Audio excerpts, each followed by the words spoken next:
Hi, welcome back to our YouTube channel, and today we are arriving to the day 24, and this is the day that when many children get their gifts. I would say there are two kinds of traditions here, at least here in Portugal. Some people received gifts in the Christmas presents in the 24th by night, and some other people are used to receive the presents in the morning of the 25th. But it depends on the cultures, and not just here in Portugal, it's not only on the cultures. There are families that do some way and the other families that do the other way. So, no real big rule.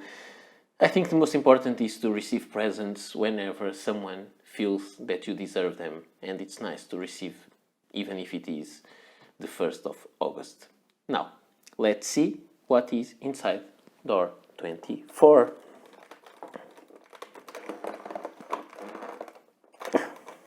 And here I am struggling with this little thing, and the color is called Purple Bow, and it is a standard ink, another purple ink. I also like purple inks. I think I like almost every color of ink. There is one color that I don't really love, which is gray in general. There are some gray inks that are a little better than others, but I don't love them. But purple is a nice ink. So just keep on that side, and I'll be right back with the rest of the ink review. Bye. And now we are here on the 24th December, and the color is Purple Bow. This is a purple ink with like a copperish, a brownish sheen. So, nice color. Purple with sheen. And the pen that I decided to go with this one is, it's not an obvious choice. I think I don't have that many purple pens. Most of my purple pens, and I'm really thinking if I have any purple that is not a Kaweco, but I think almost all my purple pens are Kaweco pens. And I decided to go a completely different way and decided to go with black. I think black goes well with every ink, and this is the pen that I decided to use today, and this is a Nettuno 1911. It is a beautiful pen. It's called Black Sand. I was given this pen for review, and I really like the touch of the nib. This is one of my favorite pens that I've been using throughout this year. So it was a very nice year where I could try some really different things, and some of those I really like. This is one of those, and I think it goes well with this. Now, let me just ask you to subscribe my channel if you didn't already, and let me show you the chromatography of this ink. And here you can see, again, not a lot of water resistance, but some. You can see there in a blue line. There's then some blue pigment goes washed on the paper, and then you have on top a magenta color. So I would say that it is blue and red in general, in a general way. I will show it next to other inks, and this is the Diamine Violet, which is a quite simple color, and I would say that it is the same base color, but this one has some property that makes it sheen. But I would say they are almost exact match, at least to my eye.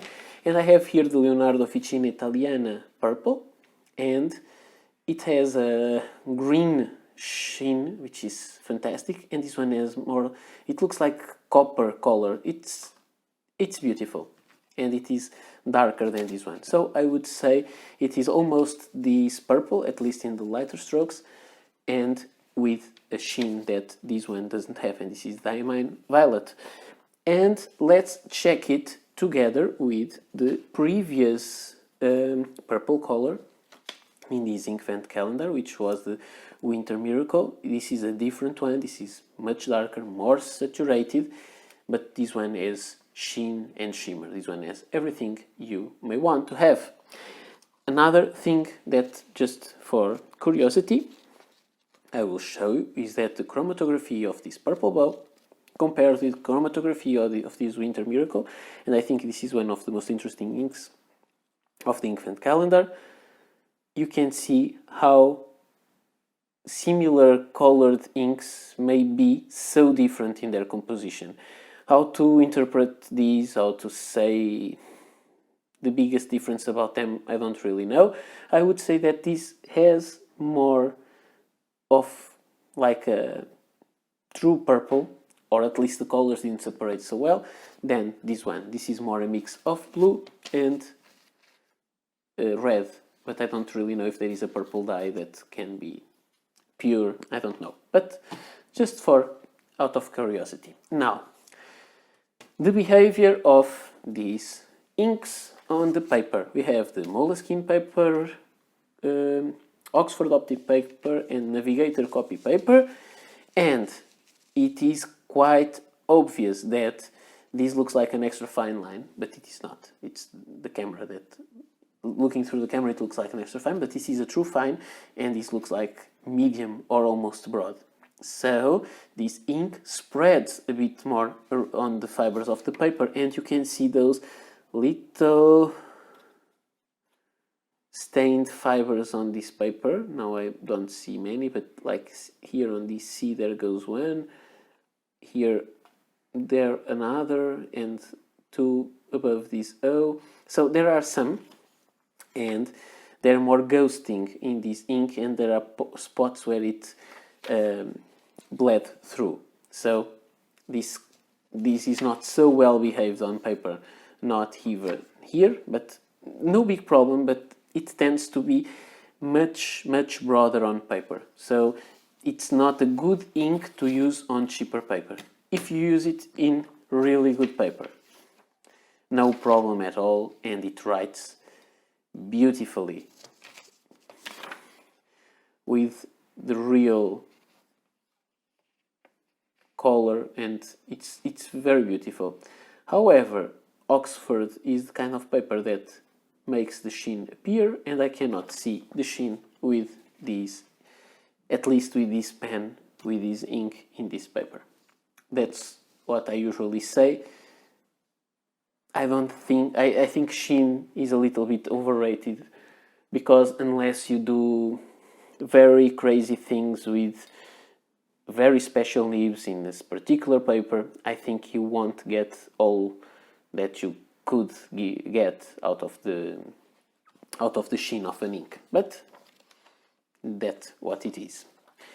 And now let's go to the Rhodia dot pad, and what can we see here?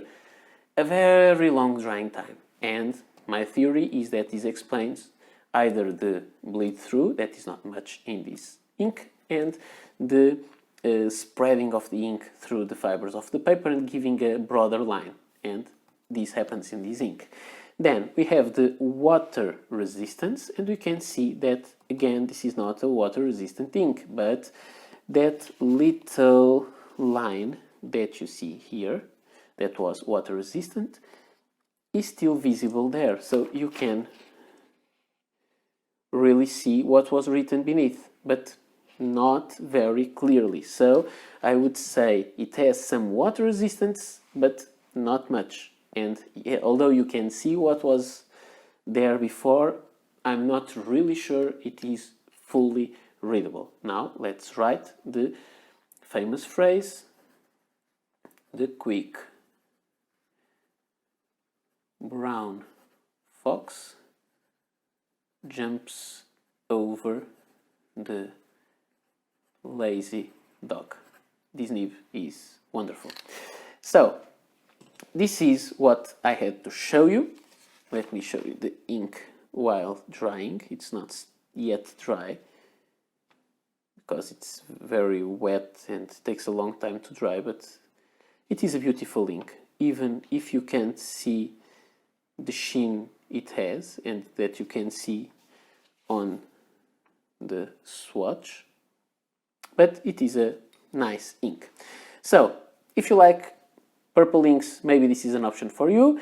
Is this so special? I'm not sure. If I could get this ink or this one, and this is the regular collection for Diamine Violet, I think I would go for this one because it would be cheaper and because I would not get the full profit out of the sheen because of the nibs and the papers that I usually use.